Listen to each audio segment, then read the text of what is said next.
How do you stay motivated? All right. As a fitness coach, the biggest thing that I see is that people say that they're lacking motivation, they're lacking consistency, self-accountability. Now, most people that I see at the gym that are working out, they aren't working out in the best way possible, and they aren't dieting in the most efficient way possible. But what do people go and say, I need a fitness coach for, or, oh, I need outside help for? It isn't for a diet. It isn't for nutrition. It isn't for how to train better. It is for a system. It's for implementation. It's for accountability. And overall, it's for the results. But they're aware that they can't do this by themselves. There's free workout plans all over the internet. There's free nutrition plans all over the internet. If you don't know how to work out, if you don't know how to train, that's your fault, because it is very easy to find on the internet. Even if it's not the best way to do it, you're going to find good ways that get results at a Google search. Now, I understand if you want to put more time into other things like business other than that, but if you dedicate a full hour on how to work out and diet, you will find the answers. So, whenever people say they don't know how to get results, that's completely on you, and that is a reflection of what we talked about earlier, a lack of self-accountability, a lack of consistency, and things like that. Now, people will ask me all the time, where do you get motivation from to work out, to stay consistent, to want to continue to make results?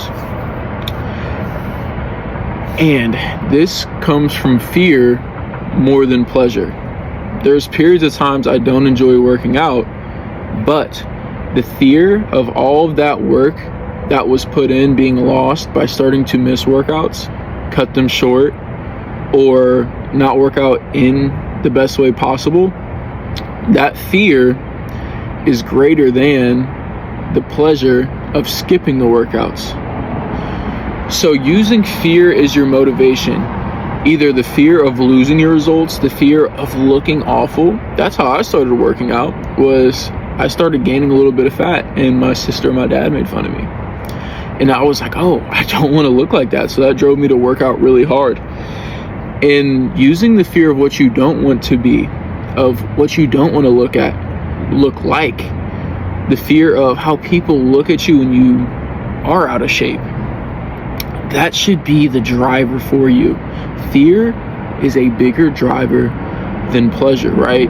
That's why whenever you see a police officer, all of a sudden you have two hands on the wheel, you're driving the speed limit, and you're driving between the lanes better than you have the whole entire time, because of the fear of facing consequence, of going to jail, of paying a speeding ticket, because they have that sort of authority and accountability over you.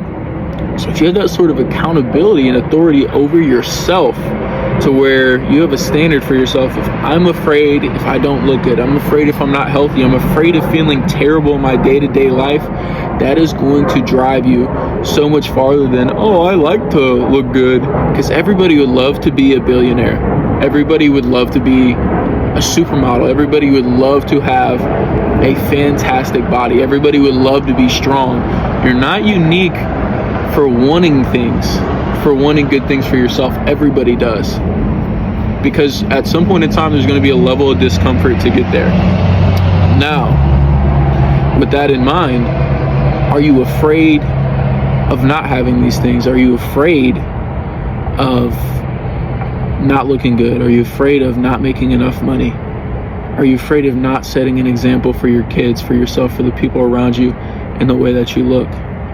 That's going to drive you farther. And deep down, all of us, we can say these things motivate us, but humans are selfish. We all have selfish desires. Even serving somebody else, deep down, it serves us in some sort of way. Whether that's feeling good or knowing that you had a positive impact on somebody else, and that comes back to a reflection of yourself. That is in our nature.